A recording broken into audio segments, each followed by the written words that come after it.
আসসালামাইকুম, কেমন আছেন সবাই? আশা করি সবাই ভালো আছেন।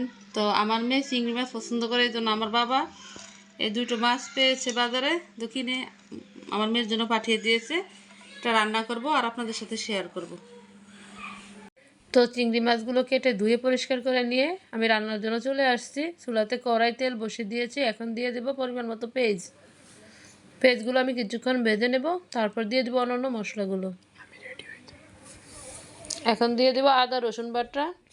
এগুলো আমি পেঁয়াজের সাথে কিছুক্ষণ ভেজে নেব।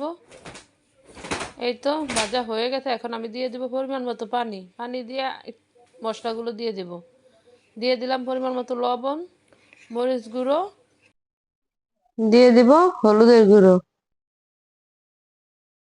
দিয়ে দিলাম জিরা আর গরম মশলার গুঁড়ো। সবগুলো একসাথে আমি কিছুক্ষণ কষিয়ে নিই। এই তো দেখেন, মশলাটা একদম সুন্দরভাবে কষিয়ে নিয়েছি, তেল উঠে গিয়েছে আর এমন করে আমি ভেজে নিয়েছি। এখন দিয়ে দেবো অল্প একটু পানি।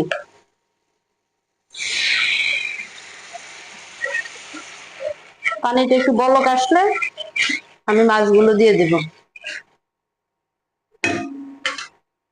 মাছটা দিয়ে দেব।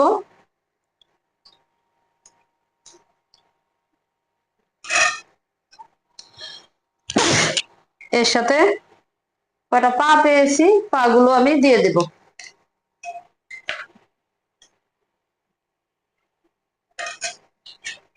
এই তো রান্নাটা আমার প্রায় শেষ হয়ে গেছে। এখন দিয়ে দেব ধনেপাতা দিয়ে আরো কিছুক্ষণ আমি ঢাকা দিয়ে রেখে রাখবো। তো আমার রান্নাটা একদম হয়ে গেছে। তো কেমন হয়েছে জানাবেন। ভালো থাকবেন, সুস্থ থাকবেন। আসসালামু আলাইকুম। আর আমার চ্যানেলটা সাবস্ক্রাইব করবেন, প্লিজ প্লিজ।